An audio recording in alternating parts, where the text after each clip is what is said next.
Welcome back. Objective 4.3 Vulnerability Management. The full life cycle: identify, analyze, respond, validate, and the metric system that lets you tell a critical from a low. If 4.1 is hardening and 4.2 is asset management, this objective is the one where you actually start finding things and fixing them in priority order. Picture this: late 2021. A patch lands for a logging library called log4j, CVE 2021-44228, CVSS score 10.0, critical. The patch is public on a Friday. By Monday morning, scanners across the industry are lighting up red. A Fortune 500 financial services firm has 8,000 servers and a confirmed exposure to the CVE. The security team has 3 days before active exploitation goes mass market. They identify 1,300 affected systems on day 1. They have a patching gap. Why? Because half of those systems were not in the patch management tool, the other half were owned by teams who had not been told about the CVE, and 120 of them were running an end-of-life version of the application that the vendor would not patch at all. They contained the breach in time, but only barely, and only because the CISO personally authorized emergency change windows on a Saturday. Anyone who lived through that weekend knows the lesson. Vulnerability management is not the scan. Vulnerability management is the entire chain. Find it, score it, prioritize it, fix it, verify it. Break any link and the chain fails. Start with identification. 6 methods to find vulnerabilities. Vulnerability scans, automated tools that probe systems for known weaknesses. Nessus, Qualys, OpenVAS. These are the names you will hear in any SOC, and the exam will recognize all 3. Application security testing, SAST, penetration testing, finds app layer flaws that a network scanner cannot see. Threat feeds, external intelligence about new vulnerabilities like CISO KEV, MITRE CVE, vendor advisories, and the various ISACs by industry. Penetration testing, a human tester who simulates an attacker, more thorough than a scanner, because humans can chain low-severity findings into a real exploit. A medium-severity information disclosure plus a low-severity directory traversal can become a critical compromise in skilled hands. Scanners do not chain. Humans do. Responsible disclosure and bug bounty. External researchers report vulnerabilities to the organization, sometimes for cash, sometimes for credit. Coordinated disclosure means the researcher gives you a window to fix it before going public. And audits. Formal review of configurations and controls against standards, internal or third party. Each method finds different things. The exam will ask which one fits which scenario. Vulnerability scan types. 6 combinations. Authenticated, also called credentialed. The scanner has valid credentials, sees more detail, fewer false positives. This is the gold standard for internal scanning. The scanner can read installed packages, query the patch database, look at config files. Unauthenticated, no credentials, simulates an external attacker view, useful for perimeter testing. The scanner sees only what an attacker would see. Internal, run from inside the network, finds internal vulnerabilities, lateral movement risks. External, run from outside, finds perimeter-facing vulnerabilities, the attack surface. Passive, listens to traffic, no active probing, stealthy, slower. Active, sends packets, more complete, may trigger alerts on the target system. 2 pairs, authenticated versus unauthenticated, internal versus external. The exam likes to mix them. Internal authenticated scan versus external unauthenticated scan are very different beasts. If you have ever watched an unauthenticated scan miss a vulnerability that a credentialed scan caught immediately, you understand why the credentialed scan is preferred whenever you can run it. The classic miss: a vulnerable library installed on the host, not exposed to the network, invisible to the unauthenticated scanner, immediately found by the authenticated scanner reading the package list. Now analysis. Once the scanner returns a finding, your first job is confirmation. 3 outcomes: false positive. The scanner reports a vulnerability that does not actually exist. Causes: banner grabbing errors, OS fingerprinting wrong, plugin bug. Action: manually verify before reporting or remediating, because nothing wastes a remediation team's morning faster than a phantom finding. False negative: the scanner missed a real vulnerability. Cause: authenticated scan was needed but not run. Plugin not updated, scanner could not reach the system, or the scanner does not have a check for that CVE yet.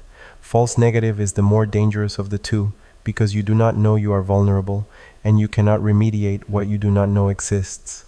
True positive: confirmed real vulnerability requires remediation. Manual confirmation involves examining the system, checking patch level, attempting a controlled exploit if you have a pen tester available. Confirmation is what separates a list of scanner output from an actionable vulnerability backlog. CVSS, Common Vulnerability Scoring System. The standardized 0 to 10 score representing severity. Memorize the bands. 0 is none, 0.1 through 3.9 is low, 4.0 through 6.9 is medium, 7.0 through 8.9 is high, 9.0 through 10 is critical. The exam will ask you to translate a score into a severity, and the bands are non-negotiable. CVSS base metrics. 8 of them. I'm going to walk through each because the exam will dissect a vector string. Attack vector, AV, network, adjacent, local or physical. Network is the worst because it can be exploited from anywhere on the internet. Adjacent means same logical network or same broadcast domain. Local means the attacker needs a session on the host. Physical is the best from a defender's perspective because the attacker has to be physically present at the device. Attack complexity, AC. Low or high. Low complexity is bad, easy to exploit, no special conditions, the attacker just sends the packet. High complexity is good. Exploitation requires specific conditions like winning a race, knowing internal data, getting lucky on memory layout. Privileges required. PR, none, low or high. None is the worst. Anonymous attacker can exploit. Low requires basic user privileges. High requires admin, user interaction, UI. None or required. None is the worst. Fully unattended exploit, like a worm that propagates without anyone clicking a link. Required is better, needs the user to open something, click something, do something. Scope, S, unchanged or changed. Changed means the exploit can affect other systems beyond the vulnerable component, and that pumps the score because the blast radius extends. Container escape is a classic scope change scenario, and then the CIA triad as impacts. Confidentiality, integrity, availability, each none, low or high. The higher each impact, the higher the score. Memorize the worst case profile. Network attack vector, low complexity, no privileges, no user interaction, change scope, high impact on all three of CIA. That is your 10.0. Log4 shell scored a 10 partly because it was network exploitable, complexity low, no auth needed, no user interaction needed, and the scope changed to anything the JVM could reach. The opposite profile, physical attack vector, high complexity, high privileges, required user interaction, unchanged scope, low or none impact, is your low severity finding, often a 1 or 2 on the CVSS scale. CVSS also has temporal metrics, exploit maturity, remediation availability, and environmental metrics, organization-specific adjustments. Temporal answers. Is there a working exploit in the wild yet? Has the vendor released a patch? Environmental answers.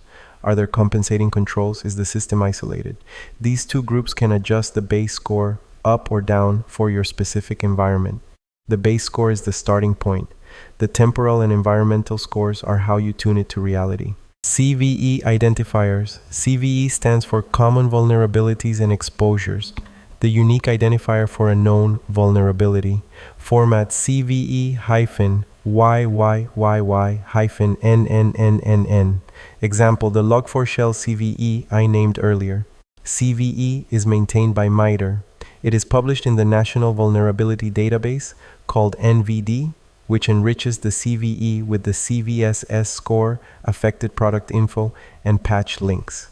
So, CVE is the identifier, CVSS is the score, NVD is the database that ties them together. 3 terms, 3 roles, the exam will ask which is which. There is also the CWE, Common Weakness Enumeration, which is the category of weakness, like buffer overflow or improper input validation. The CVE is the specific instance of a CWE in a specific product version. Prioritization. CVSS alone is not enough. A high score on a system that is firewalled off in a lab does not warrant the same urgency as a medium score on the customer-facing payment gateway. 7 prioritization factors. CVSS score, higher equals higher priority. Exploitability. Is there a public exploit? Is the CVE on the CISA KEV list? Are there proof of concept tools on GitHub? Asset criticality. Is the system business critical or expendable? Exposure. Internet-facing or internal only. Environmental variables. Compensating controls. Network segmentation. Host firewall. Risk tolerance. What does the organization actually accept? Exposure factor. What percentage of the asset's value is at risk if exploited? Combine these. A 9.8 CVSS on an isolated test box ranks below a 7.5 CVSS on the production database. The exam will hand you a scenario with conflicting signals, and the right answer balances score against context. CISO KEV, Known Exploited Vulnerabilities Catalog, is the one prioritization signal you cannot afford to ignore. CISO only adds CVEs to the KEV list when there is real-world exploitation observed in the wild. If a CVE lands on the KEV list, it gets remediated this week, full stop. Federal agencies have hard deadlines tied to the KEV list under Binding Operational Directive 22-01, and any private organization should treat it the same way. The KEV list is short by design. It is not every CVE, just the ones being used right now. That makes it the cleanest priority signal you can get for free. Response strategies. 5 options ranked by preference. Number 1, always patching. Apply the vendor-supplied fix. Patching eliminates the vulnerability, full stop. This is the goal. Number 2, virtual patching. IPS or WAF rules that block exploitation while a real patch is developed or tested. Useful as a bridge, not a permanent fix. Number 3, segmentation. Isolate the vulnerable system from the rest of the network. Limits blast radius. Used when patching is not feasible. Legacy systems, ICS equipment, end-of-life hardware. Number 4, compensating controls. Alternative controls that reduce risk to an acceptable level. Used when patching and segmentation are both not viable. Number 5, exceptions or exemptions. Formally accept the risk with documented justification, sign-off from the risk owner, compensating controls, expiration date, and regular review. An exception is not the same as ignoring it. An exception is documented acceptance. And number 6, financial. Insurance, cyber insurance to transfer the financial risk. Insurance does not eliminate risk, it pays out if it materializes. Patching is always the preferred response. Every other option in that list is a workaround. The exam will ask which response is preferred. The answer is patch. The exam may also ask which response is appropriate when patching is not feasible. And the answer depends on the scenario, but it will be one of segmentation, compensating controls, or exception with justification. Exceptions specifically require risk owner sign-off, business justification, compensating controls, expiration date, and regular review. Read those 5 again, because if a question describes an exception missing any of them, that is the wrong answer. Exceptions without expiration dates become permanent risk acceptance, which is also called forgetting. Validation. After you remediate, you do not just close the ticket. 4 validation methods. Rescan. Run the vulnerability scanner again to confirm the patch was applied and the finding is resolved. The cardinal sin in vulnerability management is closing tickets based on remediation team confirmation without rescanning. The remediation team is incentivized to close tickets. The scanner is incentivized to tell the truth. Audit verification, third-party or internal auditor confirms remediation. Penetration test, verify the vulnerability is no longer exploitable, not just patched. There is a difference. A patched system can still be exploitable if the patch was applied wrong, if the patch needed a reboot that did not happen, or if there is a configuration that re-enables the vulnerable code path. A pen test confirms it is actually safe. Change management verification.